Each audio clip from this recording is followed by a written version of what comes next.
Olá pessoal, tudo bem? Na aula de hoje nós vamos estudar os ímãs e o campo magnético.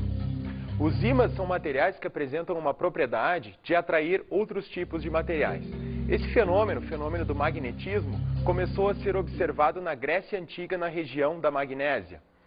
Tales de Mileto, por volta do século VI a.C., foi o primeiro a tentar desvendar esses fenômenos relacionados com o magnetismo.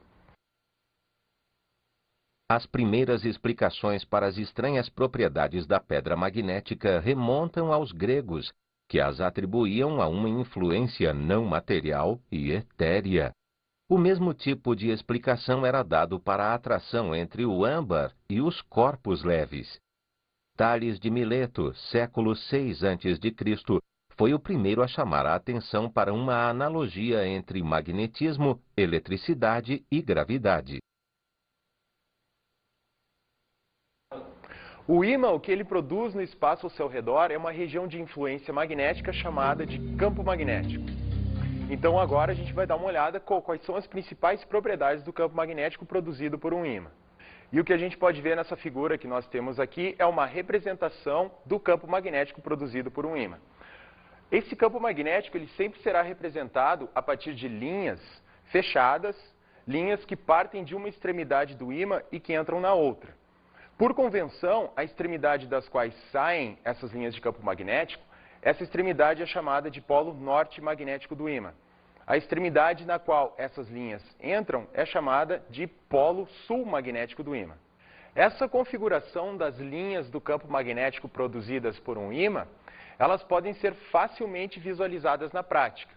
Na verdade, o que acontece é que essas linhas, elas se mostram materialmente, esse campo magnético ele realmente se apresenta, essa influência magnética pode ser visualizada. Para que você faça, então, essa visualização do campo magnético gerado por um ímã, você vai precisar de limalha de ferro, que são resíduos de ferro obtidos a partir de usinagem. Em oficinas, isso pode ser facilmente encontrado. Você também vai precisar de um ímã na forma de barra. Um ímã em barra também é uma coisa que pode ser facilmente encontrada, e de um pedaço de cartolina, para que não aconteça o contato direto entre as limalhas de ferro e o ímã, porque senão você vai acabar perdendo uma grande quantidade dessa limalha, e também é difícil depois de conseguir separar ela, limpar o ímã direitinho. Então, para você fazer essa representação, o que você vai fazer é colocar o seu pedaço de cartolina em cima do ímã, de tal forma que as limalhas de ferro não entrem em contato com ele. E depois, então, basta salpicar a limalha de ferro sobre a cartolina e observar como é que essas limalhas, então, elas vão se configurar, como é que elas vão se ajeitar, mostrando a configuração do campo magnético produzido por esse ímã em barra. Então, o que a gente faz é colocar a limalha de ferro sobre a cartolina. Então, no momento em que você coloca essa limalha, você vai observar que ela vai adquirindo uma certa configuração, mostrando as linhas de campo magnético produzidos por esse ímã. Tá? Não fica uma coisa exatamente perfeita aquelas linhas, mas vocês podem ver que à medida que a gente vai colocando essa limalha, então elas vão se organizando dessa forma. E para que essa configuração fique um pouquinho melhor, aí você precisa dar umas batidinhas em volta dessa cartolina, e tal, que você vai observando então que elas vão adquirindo essa configuração. É interessante observar então aqui a forma das linhas representadas então pela limalha de ferro. E elas também encontram uma configuração preferencial, elas se localizam em maior concentração nas extremidades do ímã. Essas extremidades do ímã, daqui a pouco a gente vai ver, elas recebem o nome de polos magnéticos. são as regiões do ímã onde a intensidade do campo magnético é maior. Então, uma atração magnética nessa região, ela fica bastante representada, visualizada por essa concentração maior aqui que nós temos, então, das limalhas de ferro nessas extremidades. Uma outra forma de se representar, de se conseguir visualizar o campo magnético produzido por um ímã, é utilizando o mesmo ímã e a mesma limalha de ferro, só que agora a gente vai fazer de um jeito diferente, com essa limalha colocada dentro do recipiente. Tá? Então é muito fácil, é só você aproximar o ímã com relação às limalhas e você observa que elas lentamente vão se organizando e vão sendo atraídas pelo ímã. Então no momento em que elas são realmente atraídas, a gente pode observar que elas acabam formando algumas linhas, né? Elas formam essas linhas que dá a impressão de que essas linhas estão saindo com relação ao ímã, né? Se a gente elevar um pouco mais isso, a gente vai ver de uma forma mais clara, realmente que à medida que eu vou abaixando aqui o ímã, inclusive essa limalha ela vai subindo, mostrando a representação clara dessas linhas, como se elas estivessem saindo a partir do ímã. Então é uma outra forma bastante visual de se mostrar o campo magnético produzido por um ímã e uma coisa também bastante simples de ser feita. Então agora a gente vai ver um pouquinho mais a respeito dos polos magnéticos. Então, como a gente já viu, os polos magnéticos, eles são as regiões do ímã que apresentam uma maior intensidade do campo magnético. Essa maior intensidade pode ser representada a partir de uma maior concentração de linhas de campo magnético em torno dessas extremidades de um ímã. Então, por convenção, esses polos magnéticos, eles foram chamados de polo magnético norte e sul, como a gente pode ver na figura que nós temos aí na sequência. Os polos do ímã, eles recebem esses nomes de norte e sul devido a uma propriedade que esses ímãs apresentam no momento em que eles podem ser colocados para girar livremente sobre a ação do campo magnético terrestre.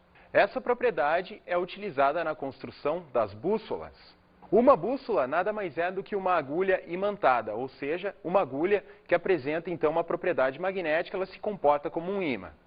No momento que uma agulha como essas é posta para girar livremente sobre a ação do campo magnético terrestre, ela vai acabar então se orientando na direção norte-sul do campo magnético terrestre, naquela região específica. Essa propriedade foi utilizada pelos antigos navegadores que precisavam então se orientar e eles utilizavam isso então para se orientar com relação ao campo magnético terrestre. As primeiras bússolas foram construídas de tal forma que essas agulhas imantadas elas podiam girar suspensas por um fio leve, por exemplo, ou em bacias com água. Então é devido a essa propriedade que os polos de um ímã eles recebem os nomes de norte e sul. Se você tem um ímã que pode girar livremente, ele vai se orientar na direção norte-sul da Terra. Então, a extremidade do ímã que aponta sempre para o norte geográfico da Terra recebe o nome de polo norte magnético. A outra extremidade que fica virada sempre para o polo sul geográfico vai acabar então recebendo o nome de sul do ímã. Então, é por isso os nomes norte e sul para os polos de um ímã. São as extremidades que ficam viradas sempre para o norte ou para o sul da Terra. Essa convenção, então, dos polos norte e sul do ímã se deve à interação entre polos magnéticos. Se você puder dispor de dois ímãs em formato de barra, existe uma experiência muito simples, então, para você visualizar como é que acontece a interação entre polos magnéticos. Você pode pegar dois ímãs e tentar aproximá-los de duas maneiras diferentes. Vai ter uma forma em que você vai aproximar as extremidades dos ímãs e eles vão se atrair mutuamente. Se você virar um dos ímãs, você percebe que fazendo essa aproximação, eles vão se repelir. A conclusão a que se chega é que polos magnéticos de nomes iguais se repelem mutuamente e polos magnéticos de nomes contrários se atraem. Portanto, se você pegar dois ímãs em forma de barra e tentar aproximar os seus polos norte com norte, eles vão se repelir. A mesma coisa vai acontecer se você tentar aproximar os polos sul com sul. Também vai acontecer uma repulsão mútua. No momento em que você pegar esses dois ímãs e tentar aproximá-los com polos de nomes diferentes, norte com sul, o que vai acontecer é uma atração entre eles. Então, é devido a essa propriedade da atração entre polos magnéticos de nomes diferentes, é que as bússolas funcionam. Devido ao fato de que a Terra, ela também apresenta os seus polos magnéticos norte e sul. No momento, então, que você dispõe de uma bússola, que nada mais é do que um ímã que pode girar livremente em torno de um certo eixo, ele vai adquirir então a configuração de certa forma que o seu polo norte magnético vai ser atraído pelo polo sul magnético da Terra. Então, devido à convenção de chamar a extremidade do ímã, que virada para o norte geográfico, então vai ser o norte da bússola, então chega-se à conclusão de que o norte geográfico da Terra é um sul magnético, porque está atraindo o sul magnético da bússola. A outra extremidade da bússola, que é o seu sul magnético, vai então ser atraída pelo norte magnético da Terra, que na verdade é o sul geográfico devido então a essa convenção. Então agora a gente vai ver uma demonstração de como funciona uma bússola na prática. Uma bússola, ela consiste nada mais do que uma agulha imantada que pode girar livremente em torno de um certo eixo. Então a orientação dessa agulha sempre vai dar a direção do campo magnético terrestre no local onde ela se encontra. A extremidade pintada de vermelho da bússola geralmente aponta para o norte e a extremidade pintada de branco aponta para o sul. Então, se você mudar a posição da sua bússola aqui, você percebe que aquela agulha imantada, na verdade, ela mantém sempre a mesma configuração, indicando então qual é a direção norte-sul do campo magnético terrestre nessa região. Se você pegar um ímã, por exemplo, que é um outro instrumento que apresenta um campo magnético, e colocar nas proximidades dessa bússola, você observa que o ímã vai acabar, então, produzindo uma mudança nessa orientação. Então, aí a bússola, no caso, ela estará sendo o seu polo norte atraído pelo polo sul do ímã. Se a gente inverter aqui a direção do nosso ímã, a gente observa que a outra extremidade do ímã, a cada bússola, acaba adquirindo essa configuração, então. Então, isso daqui é um exemplo de uma interação entre ímãs, porque no caso a agulha imantada nada mais é do que um ímã, ela se comporta então como um ímã. Se você colocar um outro ímã nessa região, ela vai acontecer então que ela gera uma mudança na orientação da bússola devido ao campo magnético produzido por esse ímã. Agora a gente vai dar uma olhada no depoimento de um escoteiro a respeito da importância da utilização da bússola em acampamentos de escoteiros e também algumas atividades nas quais ela pode ser utilizada. A bússola é um instrumento bastante antigo, foi criado há vários séculos e se baseia no polo norte magnético. É um instrumento bastante simples, quando a agulha aponta sempre para o norte, e até hoje ele é bastante útil. Mesmo os equipamentos mais modernos ainda se baseiam no princípio da bússola.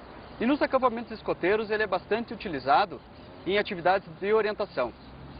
Quando a gente está na cidade é muito fácil se orientar através de ruas, monumentos históricos, dos prédios. Mas quando a gente está no campo, fica bastante complicado porque não tem um referencial para eu saber para que lado fica determinada coisa. Se eu quero ir até um morro, até uma cachoeira, é complicado com um mapa na mão e no meio das árvores saber como orientar aquele mapa. E com o uso da bússola, eu tenho como colocar o norte do mapa junto com o norte magnético e poder me orientar. Além disso, a gente tem como dar orientações bastante simples. Ao invés de eu descrever todo um percurso, siga por tantos metros para um lado, passe pelo meio de tal e tal ponto, simplesmente dando o azimuth, ou seja, a referência em graus a partir do norte, é possível que eu me desloque de um ponto ao outro sem muitas dificuldades. Para ir de um ponto X ao ponto Y, eu sabendo que a distância é 500 metros a 280 graus em relação ao norte, fica bastante fácil fazer esse deslocamento utilizando a bússola. Uma das atividades mais corriqueiras que a gente faz utilizando a bússola é justamente o percurso através desses pontos, onde são determinados os azimuths, e então os jovens vão acompanhando, se deslocando de um ponto ao outro, até chegar no destino final. Ou uma outra atividade que é bastante interessante, que é o contrário, que a partir do uso da bússola e contando distâncias normalmente em passos, eu tenho como fazer um levantamento de um mapa simples. Eu quero desenhar um mapa de uma estrada no interior, alguma coisa assim. Com o uso da bússola e contando os meus passos, que são coisas bastante acessíveis, eu tenho como perfeitamente fazer um mapa desse percurso. Agora a gente vai dar uma olhada no campo magnético terrestre. As bússolas, elas são instrumentos magnéticos que funcionam devido ao fato de que a Terra possui o seu próprio campo magnético.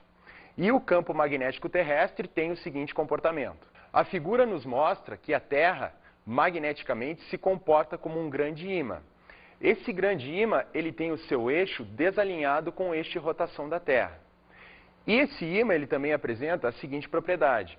O seu polo norte magnético coincide com o polo sul geográfico da Terra, porque as linhas de campo magnético da Terra saem desse polo, do seu polo sul geográfico.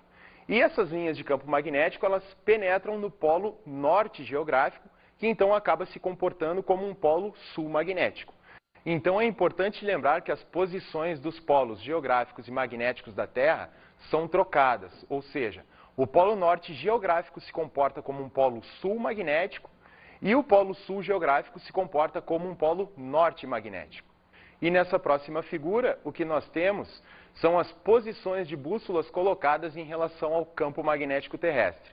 Elas sempre se alinham, elas sempre ficam alinhadas com a direção da linha de campo magnético da Terra naquele local onde elas foram colocadas.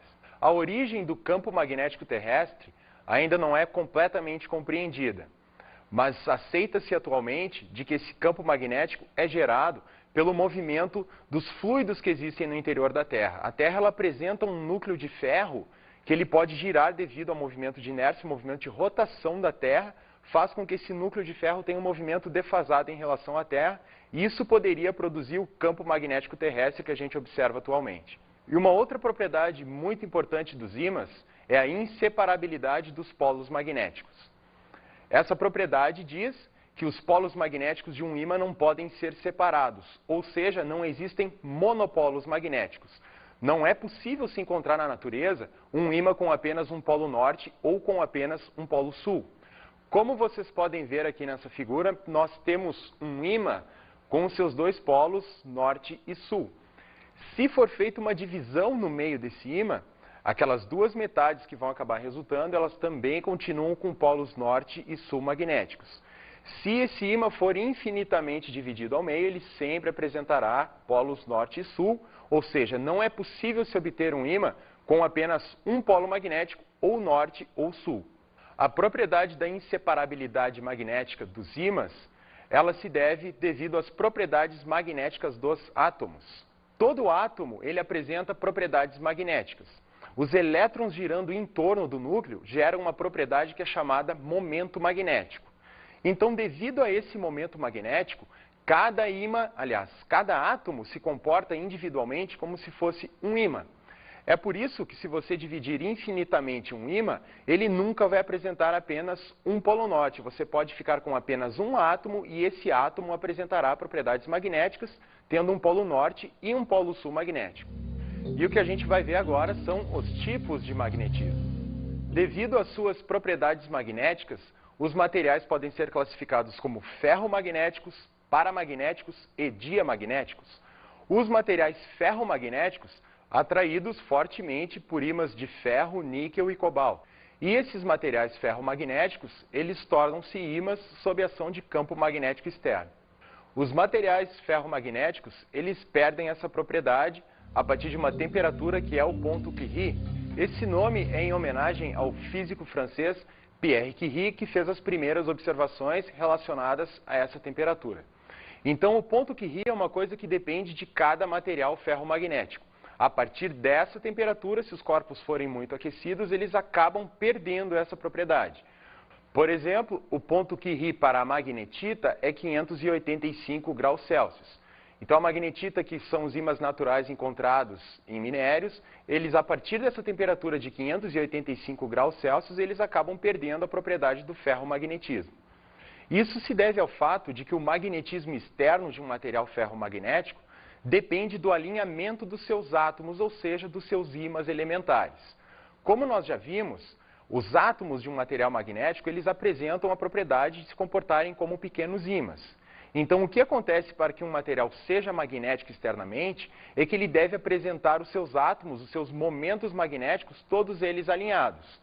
No momento em que você aquece demais um material como esse, acaba acontecendo que esses ímãs elementares, eles perdem o seu alinhamento. Então, eles ficando desalinhados, o campo magnético externo produzido por esses materiais acaba ficando enfraquecido. E no momento, então, que eles perdem esse alinhamento, eles deixam de ser materiais ferromagnéticos e passam a ser paramagnéticos.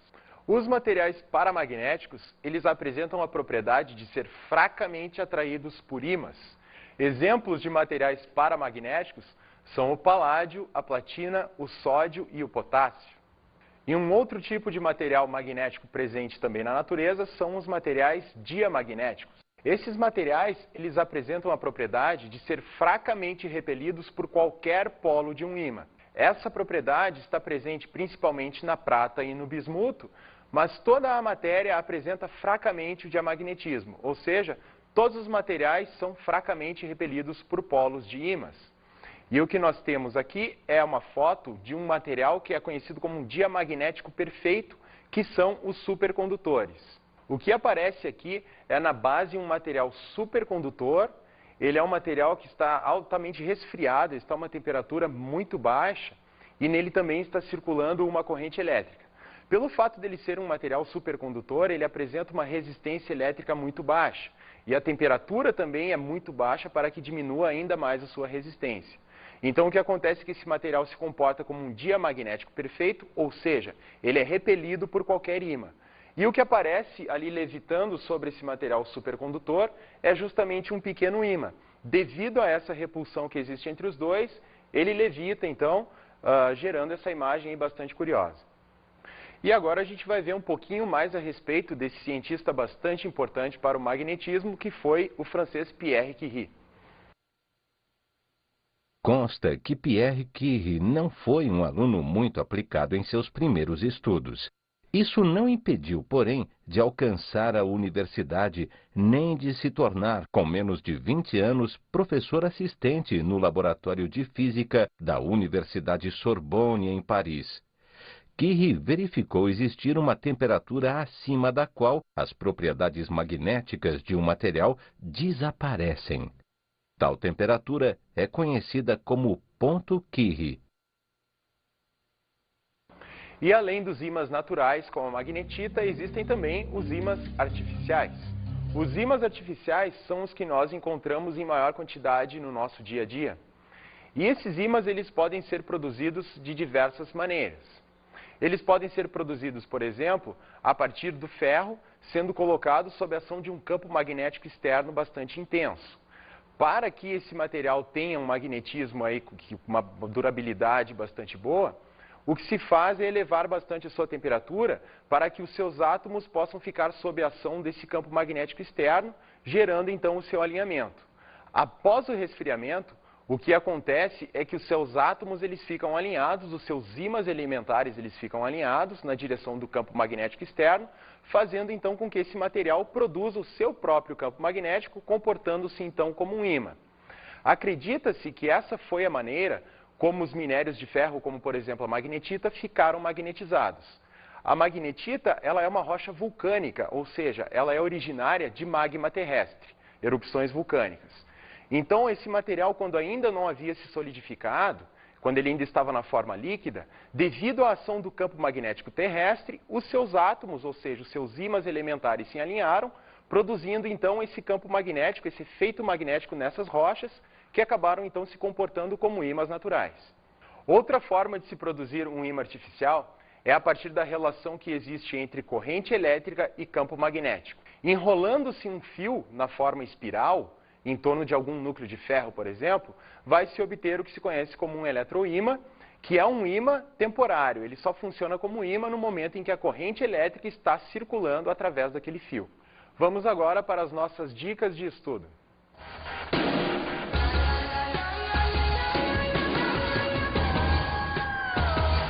Existem várias experiências muito simples de ser realizadas e também bastante interessantes relacionadas com fenômenos magnéticos. Uma delas você pode fazer obtendo então os seguintes materiais. Você vai precisar de uma fita cassete, acetona, algodão, você também vai precisar de um recipiente, pode ser uma garrafa de refrigerante descartável de 2 litros, água e açúcar. Você vai precisar de um ímã também. Então o que você vai fazer é fazer uma solução de água com açúcar, aproximadamente 25 colheres de açúcar para 2 litros de água. Então com esse ímã você vai observar a configuração do campo magnético formado dentro dessa solução no momento em que você colocar partículas magnéticas que foram retiradas da fita com o algodão e a acetona. Então o que você vai fazer é desenrolar uma fita como essas e no seu lado opaco você vai passar de leve um algodão com acetona e vai retirando o material magnético que aquela fita possui. Você vai recolhendo esse material e depois que ele for retirado, são pequenas partículas pretas magnéticas, e você as coloca então em suspensão nessa solução de água com açúcar. No momento que você aproximar o ímã pelo lado de fora desse recipiente, dessa garrafa, você vai observar que aqueles materiais magnéticos eles vão adquirir a configuração do campo magnético produzido pelo ímã. Então vai ficar uma coisa bem interessante, um visual bem legal. Você vai observar aquelas linhas de campo magnético, todas elas se configurando dentro dessa solução.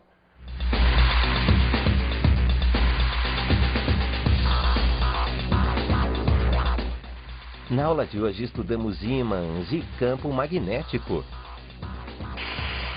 Os ímãs, que são materiais que apresentam a propriedade de gerar no espaço ao seu redor um campo magnético. Vimos os tipos de magnetismo.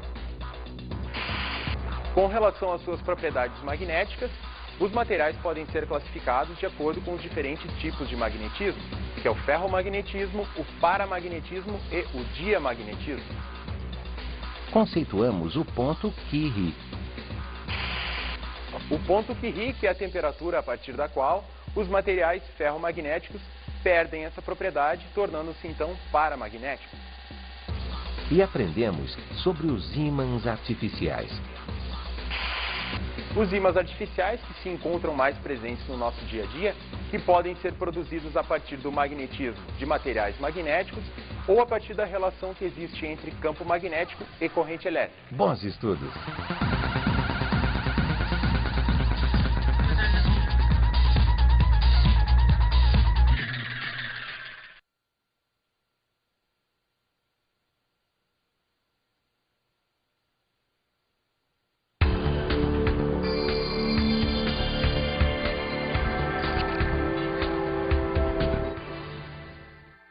O estudo do magnetismo ele apresenta uma vantagem em relação a outros estudos dentro da física, que é essa parte bastante visual. Existem diversas experiências muito simples que podem ser realizadas com os alunos para a visualização do campo magnético. É mais ou menos fazer os alunos brincarem realmente com ímãs e com bússolas para ver o que acontece, essa interação entre polos magnéticos, enfim. Atividades podem ser realizadas também a partir da utilização da bússola, atividades de orientação, por exemplo. E existem também diversos documentários, né, disponíveis que mostram a influência do campo magnético da Terra sobre certos fenômenos. Existem documentários que mostram, por exemplo, a influência do campo magnético na biologia. Existem certos animais que se orientam, eles viajam ao longo da Terra a partir então dessa orientação fornecida pelo campo magnético. Então, como o magnetismo ele apresenta várias relações no nosso dia a dia, é bastante interessante realizar então essas experiências, que fica muito mais fácil para os alunos visualizarem e compreenderem esses conceitos.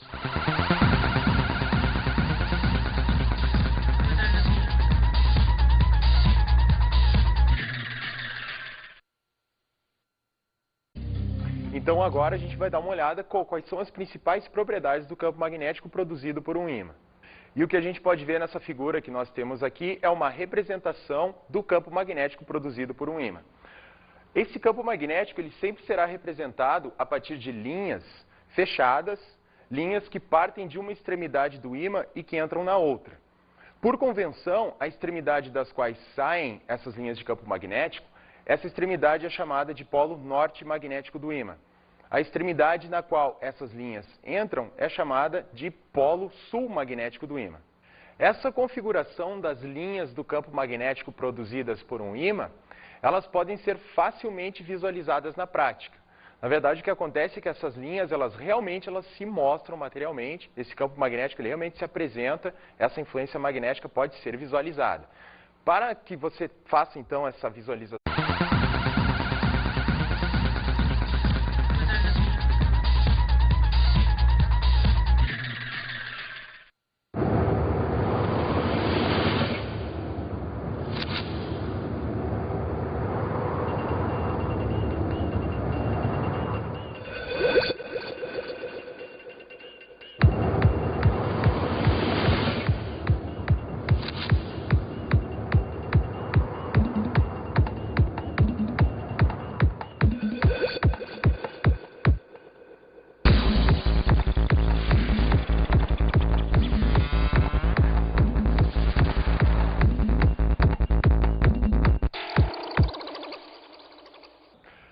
Olá pessoal, tudo bem? Na aula de hoje nós vamos estudar os ímãs e o campo magnético.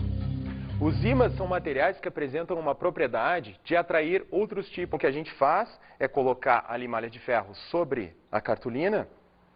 Então, no momento em que você coloca essa limalha, você vai observar que ela vai adquirindo uma certa configuração, mostrando as linhas de campo magnético produzidos por esse ímã. Tá? Não fica uma coisa exatamente perfeita aquelas linhas, mas vocês podem ver que à medida que a gente vai colocando essa limalha, então elas vão se organizando dessa forma. E para que essa configuração fique um pouquinho melhor, aí você precisa dar umas batidinhas em volta dessa cartolina, e tal, que você vai observando então que elas vão adquirindo essa configuração. É interessante observar então aqui a forma das linhas representadas então pela limalha de ferro, e elas também encontram uma configuração preferencial, elas se localizam em maior concentração nas extremidades do ímã. Essas extremidades do ímã, daqui a pouco a gente vai ver, elas recebem o nome de polos magnéticos do campo magnético gerado por um ímã. Você vai precisar de limalha de ferro, que são resíduos de ferro obtidos a partir de usinagem. Em oficinas isso pode ser facilmente encontrado. Você também vai precisar de um ímã na forma de barra.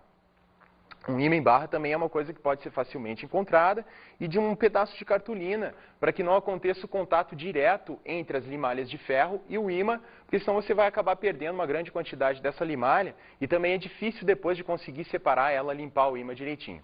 Então, para você fazer essa representação, o que você vai fazer é colocar o seu pedaço de cartolina em cima do ímã, de tal forma que as limalhas de ferro não entrem em contato com ele. E depois, então, basta salpicar a limalha de ferro sobre a cartolina e observar como é que essas limalhas, então, elas vão se configurar, como é que elas vão se ajeitar, mostrando a configuração do campo magnético produzido por esse ímã em barra. Então, os de materiais. Esse fenômeno, o fenômeno do magnetismo, começou a ser observado na Grécia Antiga, na região da Magnésia. Tales de Mileto, por volta do século VI a.C., foi o primeiro a tentar desvendar esses fenômenos relacionados com o magnetismo. As primeiras explicações para as estranhas propriedades da pedra magnética remontam aos gregos, que as atribuíam a uma influência não material e etérea. O mesmo tipo de explicação era dado para a atração entre o âmbar e os corpos leves. Tales de Mileto, século VI a.C., foi o primeiro a chamar a atenção para uma analogia entre magnetismo, eletricidade e gravidade. O ímã, o que ele produz no espaço ao seu redor, é uma região de influência magnética chamada de campo magnético.